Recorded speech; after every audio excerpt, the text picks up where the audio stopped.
தெருநாய் வந்து பிரச்சனை தான் இருக்கிற வரைக்கும்.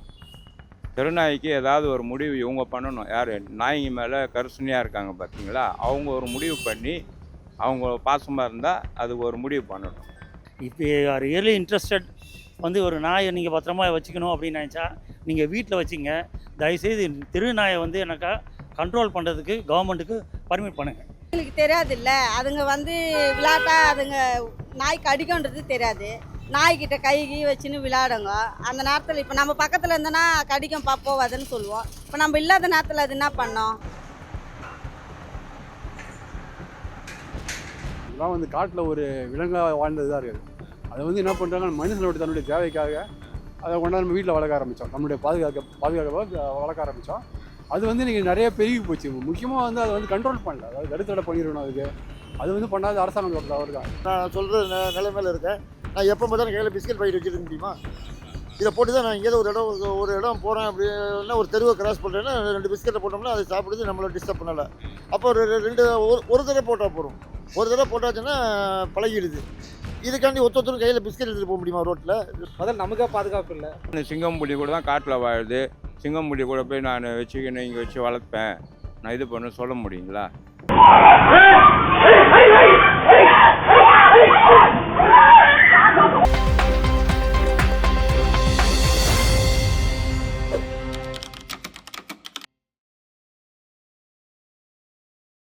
தமிழலை பார்வையாளர்களுக்கு வணக்கம். இன்றைக்கி நம்ம என்ன டாபிக் பார்க்க வந்திருக்கோம் அப்படின்னாக்கா, ஸ்ட்ரீட் டாக் தெருநாய்க்களால் ஏற்படும் பாதிப்புகளை பற்றி மக்களிடம் அலசி ஆராயலாம் வாங்க. தெருநாய்ங்க தொல்லையாக தான் இருக்குது.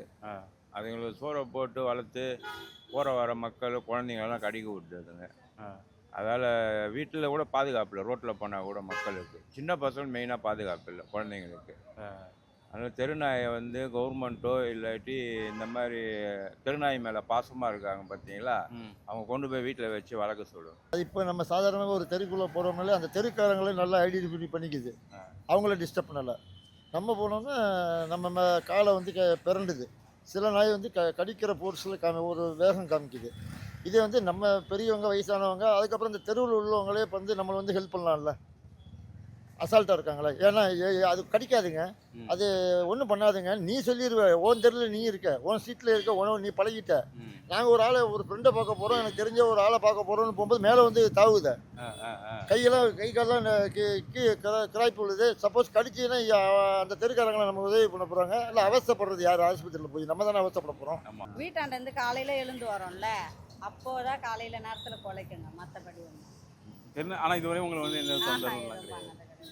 அது தெருநாய் இருக்கிறதுனால நிறைய பேர் வந்து சொல்கிறாங்க எங்களுக்குலாம் தொல்லையாக இருக்குது. ஆமாம், கண்டிப்பாக தெருநாய். ஏன்னா நாம்பெல்லாம் தெருவில் இருந்ததுனால அது பழக்கமாகிடுச்சு, விட்டுடுது. புதுசாக ஒரு நேரத்தில் குழந்தைங்கள தூக்கின்னு ஒரு ஃபங்க்ஷனுக்கு போயிட்டு வராங்க, ஏதாவது கோயிலுக்கு போயிட்டு வராங்க, அந்த நேரத்தில் வந்து ரொம்ப குலைக்குது. அதுலேயே பயத்துலேயே வந்து அவங்க கள்ள தூக்கத்துக்குள்ளே இதை கடிச்சிடுது. அந்த மாதிரி நிறைய இப்போ சில பேர் என்ன சொல்கிறாங்கனாக்கா, நைட்டில் வந்து வேறு இடத்துக்கு போகிறவங்க வந்து வழி மாறி இந்த பக்கம் போனாக்கா கொஞ்சம் ஷார்ட் ரூட்டாக இருக்கும்னு நினச்சிட்டு இந்த வழியாக போவாங்கன்னு வச்சுப்போம். அவங்கள வந்து நாய் கடிக்குது துரத்துதுன்னு சொல்லிட்டு சில பேர் சொல்கிறாங்க. நீங்கள் ஏன் இந்த பக்கம் வரீங்கன்ட்டு சில பேரும் சொல்கிறாங்க. இதை எப்படி பார்க்க? அப்படிலாம் இல்லை, அவங்க என்ன பண்ணுறாங்க, அவங்க சீக்கிரம் டைம் ஆயிடுச்சு, கொஞ்சம் சீக்கிரம் போகலான்னு கூட குறுக்கோயில பூண்டு போகலாம். அதை வந்து நம்ம தெருவில் இருக்கிறவங்க கேட்கறதுக்கு. நீங்கள் ஏன் 11 மணிக்கு மேலே நான் இந்த பக்கம் வரீங்கன்னு சில பேர் கேட்குறாங்கல்ல. 11 மணினா நான் வெளியே போகிற வேலைக்கு, இது ஒரு ஃபங்க்ஷனுக்கு போகிறேன், சொந்தக்கார ஃபங்க்ஷனுக்கு போனோடனே வர முடியாது இல்லை, கொஞ்சம் கூட மாட இருந்துட்டு தான் நான் வரணும். இப்போ பிள்ளைங்கெல்லாம் வச்சுன்னுக்குறோம், நம்ம வலிச்சிக்கின்னு கும்பலாக வருவோம். அதுக்கு கொஞ்சம் சீக்கிரம் போனால் பிள்ளைங்க நேரத்தோட போயிடலாம், 12 மணிக்குள்ள இல்லை பின்னாடி எதனா தொடங்கின்னு வரும். அப்புறம் ஏன் 12 மணிக்கு மேலே வந்து ஏன் பிள்ளைங்களை கூப்பிட்டு வரீங்க இருட்டில் அப்படின்னு சில பேர் கேட்குறாங்களே. ஒரு ஃபங்க்ஷனுக்கு போகணுன்னா நம்ம குடும்பத்தோட வான்னு சொல்கிறாங்களே. இப்போ சொந்தக்காரர் தான் நம்ம போகிறோம், மற்றபடி பக்கத்து வீடு அக்கத்து வீட்டில் நம்ம போகிறது கிடையாது. நம்ம ஒண்டியே போயிட்டு எது நம்மளால முடிஞ்சு மொய்யை கொடுத்துட்டு நம்ம வீட்டுக்கு வந்துடுவோம். சொந்தக்காரனா என்ன வெளியாள் மாரி வந்துட்டு போகிறீங்களே அப்படின்னு கேட்பாங்க. இப்போ ஒரு கோயில் குளத்துக்கு போனால் அங்கே கோயில் சாமி ஆடும், அதெல்லாம் பார்க்கறதுக்கு கொஞ்சம் நேரம் ஆகும், அதெல்லாம் பார்த்துட்டு வருவோம், அப்படி தான் லேட் ஆகும். மற்றபடி ஓகே. அதுதான் அவங்க என்ன சொல்கிறாங்க அப்படின்னாக்கா, இந்த மாதிரி நேரத்தில் நைட்டில் வந்தாக்கா நாய் கடிக்குதுன்னு தெரியுது, எதுனால நைட்டு வரீங்கன்னு கேட்குறாங்க. இப்போ நைட்டுக்கு வரக்கூடாதுன்னு இப்போ நைட்டு வேலை செஞ்சுட்டு கூட நாங்கள் வீட்டுக்கு போகிறோம். இப்போ ஜென்ஸுங்கெல்லாம் சில பேர் நைட்டுக்கு தான் போகிறாங்க, போய் வேலையை முடிச்சு சீக்கிரம் முடிச்சிடுறோம், நம்ம போகலாம், பைக்கு தான் வச்சுக்கிறோமே, வீட்டுக்கு போயிடலான்னு வராங்க. அந்த நேரத்தில் நாய் தொடுத்துச்சுனாக்கா, நாய் தொடுத்துச்சுன்னா இப்போ நல்லா நாய் வளர்க்குறவங்களா தான் அவங்களுக்கு தெரியும், சரி நாய் குலைக்கும் போய் கொண்டு நின்றுடலான்னு. அப்படி அதை பற்றி தெரியாதவங்க என்ன பண்ணுவாங்க, நம்ம சீக்கிரம் போயிடலாம், நாய் தொத்தின்னு வந்து பிடிச்சிட போகுதுன்னு சொல்லிட்டு ஸ்பீடாக போவாங்க. ம். அது என்ன பண்ண எகிரி பிடிச்சிடும், பயத்தில் இவங்க நிறுத்திடுவாங்க, எகிரி ஓகே. பிடிச்சிடும். ஒரு தரப்பு இன்னொன்று என்ன சொல்கிறாங்கனாக்கா, இந்த மாதிரி நாய்க்களை வந்து எதுவுமே பண்ணக்கூடாது, அது பாவம் அப்படின்னு சொல்கிறாங்க. ஆனால் அதே மாதிரி பார்த்தீங்கன்னாக்கா சின்ன குழந்தைகள்லாம் நிறையா கடிச்சு நல்லா ஆமாம், குழந்தைங்களுக்கு தெரியாது இல்லை, அதுங்க வந்து விளையாட்டா அதுங்க நாய் கடிக்கன்றது தெரியாது, நாய்கிட்ட கை வச்சுன்னு விளையாடுங்க. அந்த நேரத்தில் இப்போ நம்ம பக்கத்தில் இருந்தோன்னா கடிக்கும் போவாதுன்னு சொல்லுவோம். இப்போ நம்ம இல்லாத நேரத்தில் அது என்ன பண்ணோம்? தெருநாய்கள் வந்து இருக்க வேண்டியது தான், இல்லைன்னு சொல்லலை. பட் அதில் வந்துட்டு சில மோசமான நாய்கள் இருக்குது. அதாவது கொஞ்சம் ஒரு வெறி பிடிச்ச மாதிரி, ப்ளஸ்ஸு ஒரு மாதிரி ரொம்ப நோய் வந்த நாய்கள் இருக்குது. ஸோ அந்த மாதிரி உள்ள நாய்களை எல்லாத்தையுமே வந்துட்டு கண்டிப்பாக ஏதாவது பண்ணணும் கவர்மெண்ட்டு. அதை தவிர்த்து மற்ற நாய்களாலும் அந்த அளவுக்கு எதுவும் பிரச்சனை கிடையாது. இப்போ தெருநாய்க்களை பார்த்தீங்கன்னாக்கா குழந்தைங்களை முக்கியமாக நிறைய பாதிப்பு. இப்போ வந்து பெரிய நம்ம பேசுகிறோம் அப்படின்னாக்கா குழந்தைங்க வந்து ரொம்ப பாதிக்கப்படுறாங்க. இப்போ நான் சொன்னல கொஞ்ச நேரத்துக்கு முன்னாடி, அதாவது எல்லா நாய்களுமே வந்துட்டு கடிக்கிறது கிடையாது. அதில் வந்துட்டு ஒரு சில இந்த ஒரு மோசமான நிலைமையில் இருக்கிறது, கொஞ்சம் வெறி பிடிச்ச மாதிரி இருக்கிறது, கொஞ்சம் ரொம்ப நோய்வாய்ப்பட்ட இந்த மாதிரி இருக்கிறதுங்க தான் வந்துட்டு அது வந்து குழந்தைங்களை கடிக்குது. சாதாரணமாக இருக்கிற நாய்கள் வந்து குழந்தைங்களை கடிக்கிறது கிடையாது. தெருநாய் வந்து நிறையா தான் இருக்குது நாட்டில், இந்தியா ஃபுல்லாகவே இருக்குது பிரச்சனை. தீர்க்கணும். இது வந்து அரசாங்கம் வந்து நடவடிக்கை எடுக்கணும். ஓகே. பல இடத்துல வந்து பலருக்கு பாதிப்பு இருக்குது. பெரும்பாலும் குழந்தைகள், பள்ளிக்கு போகிற பசங்களுக்கெல்லாம் ரொம்ப பாதிப்பாக இருக்குது. இது வந்து ஏதாவது ஒரு நிரந்தர தீர்வு வேணும். வந்து நம்மளுக்கு தொந்தரவு இல்லாமல் இருந்தால் பரவாயில்ல. ஏன்னா இன்றைக்கி பார்த்தீங்கன்னா பல இடத்துல நான் பார்க்குறேன், இந்த வந்து பார்த்திங்கன்னா ஒரு விதியில் 2 நாய் இருந்ததில் இப்போ 20 நாய் இருக்குது. ஏன்னா அது கண்ட்ரோலே அது பண்ண முடியாத லெவலுக்கு இருக்குது. அப்போ ரியலாக இன்ட்ரெஸ்டாக இருந்தால் என்ன பண்ணுங்க அப்படின்னாக்கா, ஒருத்தர் நீங்கள் என்னென்னா அந்த நாயை வந்து வீதியில் விடாமல் உங்கள் வீட்டில் வந்து லைசன்ஸ் வாங்கி நீங்கள் கட்டி இது பண்ணுங்கள். அதாவது அந்த அந்த மாதிரி அதுதான் நிஜமான. அதை விட்டுட்டு என்ன அப்படின்னாக்கா வந்து என்ன பண்ணலாம் அப்படின்னாக்கா, எல்லாம் நாயை கொல்றது பாவம் அப்படி அந்த மாதிரி நீங்கள் சொல்லிட்டீங்கன்னாக்கா, நாளைக்கு வந்து பார்த்திங்க அப்படின்னா இதனால் பாதிக்கப்படுறவங்க, ப்ராக்டிக்கலாக சொல்லப்போனால் என்னுடைய தம்பி மிஸ்ஸஸே இன்றைக்கி வீதியில் கால் வைக்கிறதுக்கு பயப்படுறா. ஏன்னால ஒரு தடவை தெருநாய் கடிச்சிருச்சு.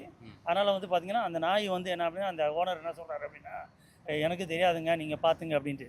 அதனால் என்ன somebody should same take some responsibility. அது வந்து பார்த்தீங்கன்னா என்ன சொல்கிறாங்கன்னா, இதெல்லாம் வந்து காட்டில் ஒரு விலங்காக வாழ்ந்தது தான் இருக்குது. அதை வந்து என்ன பண்ணுறாங்க, மனுஷனோட தன்னுடைய தேவைக்காக அதை கொண்டாந்து நம்ம வீட்டில் வளர்க்க ஆரம்பித்தோம். நம்மளுடைய பாதுகாப்பாக வளர்க்க ஆரம்பித்தோம்.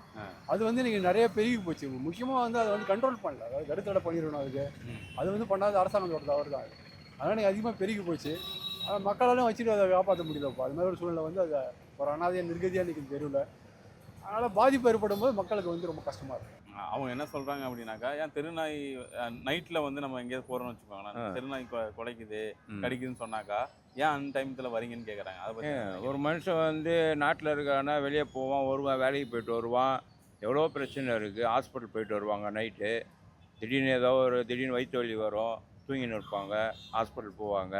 அப்போ அந்த நேரத்தில் ஆட்டோ கிடைக்காது, 2 வீலரில் போவாங்க, இல்லை நடந்து போவாங்க. அப்போது தெருநாய்க்காக வீட்டுக்குள்ளேயே பூந்துன்னு இருக்கணும் நம்ம எல்லாரும். வாழவே முடியாதா தெருநாய்? கரிசு நிலத்தோட பாருங்க, கரிசு நிலத்தை அதை போய் நாங்கள் சாவடிக்கணும்னு சொல்லலை. அதுக்கு என்ன முன் ஏற்பாடு, இந்த மாதிரி முன்னு நின்று பேசுகிறாங்க பார்த்தீங்களா, அதை முன் ஏற்பாடு பண்ண சொல்லுங்கள். ஏன்னா எங்கள் வீட்லேயும் நாய் இருக்குது, நாங்கள் பாசமாக தானே வளர்க்குறோம். அந்த நாய் நீங்கள் வீட்டுக்குள்ளேயே வளர்க்குறீங்க, அது பிரச்சனை இல்லை. அது உங்கள் வீட்டை விட்டு வெளியே வந்து யாரையும் கடிக்க போகிறது இல்லை. தெரு நாய்ங்க வந்து அதுங்க பாருங்க, அதுங்க சாப்பாடு இல்லை அது இல்லைன்னு வெறியில் தானே சுற்றுதுங்க. அதுங்க நைட்டில் தான் அதுங்களுடைய அராஜகமே ஜாஸ்தியாக இருக்குது. பசங்களாம் இப்போல்லாம் பார்த்தீங்கன்னா சின்ன பசங்களாம் டியூஷன் போயிட்டு வரதுக்கு 8-9 மணி ஆகுது. அதுங்க டியூஷன் முடிச்சுட்டு வரும்போது சைக்கிள்லையோ இல்லை நடந்து வரும்போது நாய்ங்க வந்து கடிச்சதுன்னா யார் பொறுப்பு? இவங்க வந்து பாதுகாப்பாங்களா? இந்த மாதிரி கர்சனையாக இருக்கிறவங்க எங்கேயோ ஒரு மூலையில் ஒரு நியூஸ் அப்படியான்னு சொல்லிட்டு போயிடுவாங்க. ஆனால் பாதிக்கப்பட்டவங்க அப்பா அம்மாவுக்கு தான் கஷ்டம். நாய் முக்கியமாக குழந்தைங்க முக்கியங்களா? மனுஷன்தான் முக்கியம் நாட்டில்.